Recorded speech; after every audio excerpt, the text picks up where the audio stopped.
minasyaitonir rajim. Bismillahirrahmanirrahim. Alhamdulillahirabbil alamin. Wa bihi nasta'in wa ala umuri dunya waddin. Wassalatu wassalamu ala asyrafil anbiya'i wal mursalin wa ala alihi wa ashabihi ajma'in. Rabbi shrah li sadri wa yassir li wahlul 'uqdatam min lisani yafqahu qawli. Amin. Pertama-tama mari kita panjatkan puja dan puji syukur kita atas kehadiran Allah Subhanahu wa taala, yang mana karena Allah lah yang telah memberikan kita nikmat, yang mana nikmat di sini berupa nikmat kesehatan badan jasmani maupun rohani, sehingga kita masih bisa melakukan aktivitas, yang mana aktivitas di sini yang insya Allah diridhoi oleh Allah Subhanahu wa taala. Amin amin ya rabbal alamin. Yang kedua, salawat berikan salam tidak pernah lupa untuk selalu kita curahkan kepada baginda kita, yaitu siapa lagi kalau bukan Nabi besar Muhammad sallallahu alaihi wasallam, dengan lafaz Allahumma sholli ala sayyidina Muhammad wa ala ali sayyidina Muhammad. Mudah-mudahan dengan sholawat tadi kita mendapatkan syafaat di yaumil akhir dari beliau. Amin amin ya rabbal alamin. Baiklah, izinkan saya di video kali ini, yang mana di video kali ini saya masih ingin menyampaikan, atau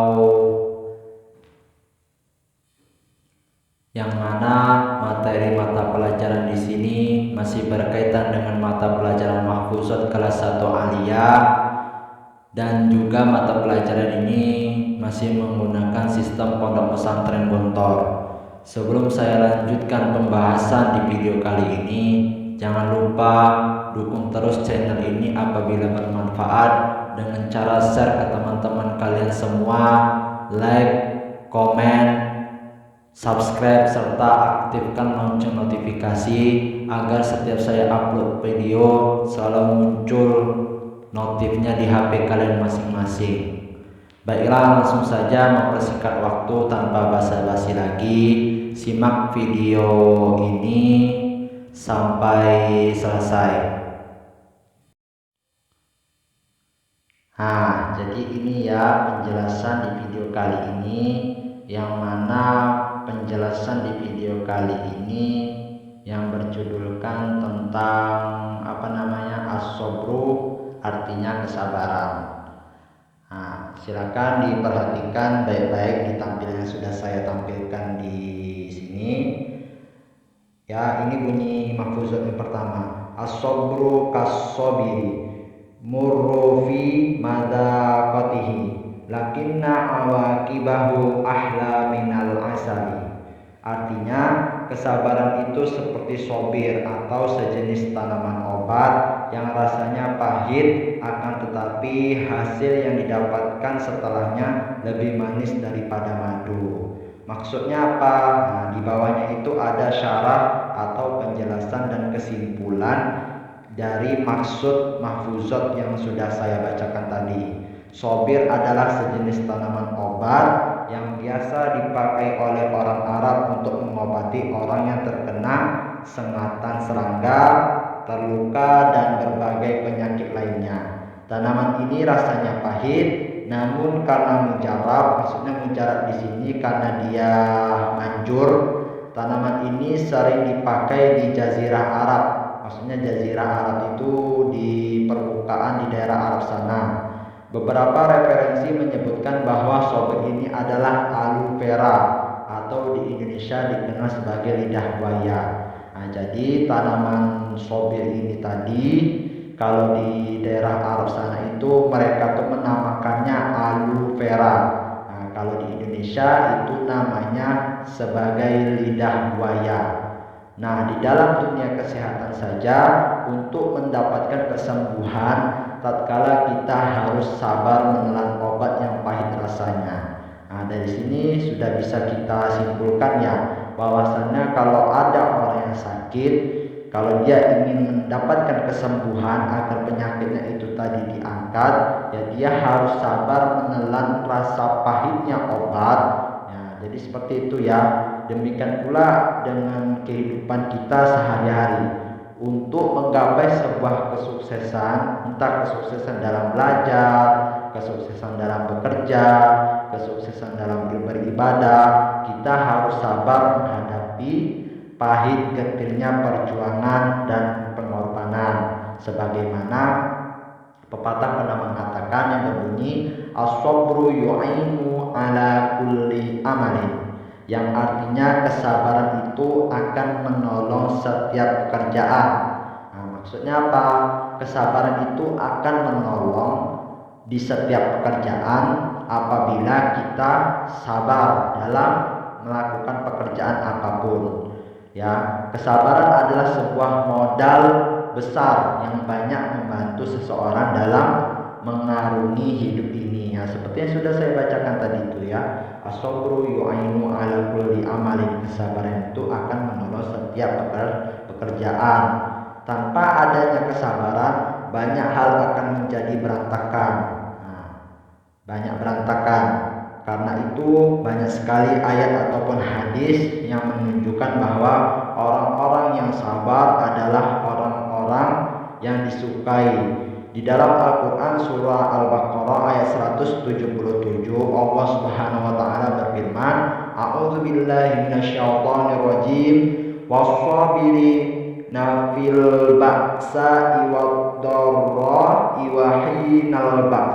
Ulaika alladzina shadaqu wa ulaika humul muttaqun, yang artinya dan orang-orang yang sabar dalam kesempitan, penderitaan dan dalam peperangan, mereka itulah orang-orang yang benar atau imannya, dan mereka itulah orang-orang yang bertakwa. Dan di sini sudah jelas ya, Allah Subhanahu wa taala berfirman ya, orang-orang yang sabar di dalam cobaan yang telah diberi oleh Allah Subhanahu wa taala, entah itu di dalam penderitaan suatu pekerjaan, entah itu penderitaan di dalam kita diberi sakit, entah itu penderitaan di dalam kita berperang, mereka itulah orang-orang yang benar imannya. Maksudnya benar imannya di sini nih ya, dia harus sabar gitu. Dan mereka itulah orang-orang yang bertakwa. Tapi ada sebagian orang bilang katanya sabar itu ada batasnya. Sebenarnya sabar itu tidak ada batasnya. Kalau andaikan ada orang yang bilang sabar itu ada batasnya, berarti orang tersebut belum bisa dikategorikan dia orang sabar. Karena pada hakikatnya sabar itu tidak ada batasnya. Yang membatasi sabar itu siapa? Ya diri kita sendiri. Tapi sebenarnya yang betul itu sabar itu tidak ada batasnya. Ya, jadi sampai kapan sabar itu? Ya itu tadi, tidak ada batasannya sabar itu. Sampai kapan pun tidak ada batasnya. Nah, jadi seperti itu. Ya, jadi kesimpulan dari yang saya sampaikan tadi tentang kesabaran, ya, kita harus sabar dalam menjalani apapun itu, entah itu berkaitan dengan pekerjaan, entah itu berkaitan dengan ibadah, entah itu berkaitan dengan belajar. Pokoknya sabar, itu kuncinya. Terus mahfuzat yang kedua yang berbunyi kun haliman idza bulita baghaizin wa saburan idza atatka musibatun. Artinya ialah jadilah penyantun jika engkau diuji dengan sebuah kemarahan, dan jadilah penyabar jika engkau didatangi oleh sebuah musibah menarik untuk Anda. Maksudnya ialah jadilah penyantun. Maksudnya itu penyantun itu jadilah seorang penyabar jika kamu diberi ujian dengan sebuah kemarahan. Maksudnya itu kemarahan itu ialah ya silakan kita melakukan sebuah pekerjaan atau melakukan sebuah yang mana sesuatu itu yang kita harapkan ternyata tidak sesuai dengan harapan.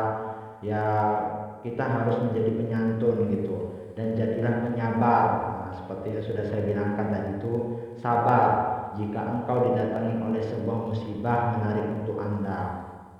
Jadi kira-kira seperti itu ya. Mungkin hanya itulah yang dapat saya sampaikan, lebih kurangnya saya mohon maaf. Jadi itulah secara singkat penjelasan tentang mata pelajaran mahfuzat, yang mana mata pelajaran mahfuzat di sini berjudul mengabarkan tentang sabar. Ya, mungkin hanya itulah yang dapat saya sampaikan. Lebih kurangnya saya mohon maaf apabila ada kata-kata saya yang salah. Itu datangnya dari diri saya sendiri, dan apabila ada kata-kata saya yang benar menurut kalian semua, itu datangnya dari Allah Subhanahu wa taala. Karena pada hakikatnya yang memiliki kebenaran dan kesempurnaan itu ialah Allah Subhanahu wa taala. Manusia tiada yang sempurna. Al-insan bitakhir, Allah bitakdir. Manusia hanya bisa berencana dan Allah lah yang menentukan. Nasib bisa diubah, namun takdir sampai kapanpun tidak akan bisa diubah.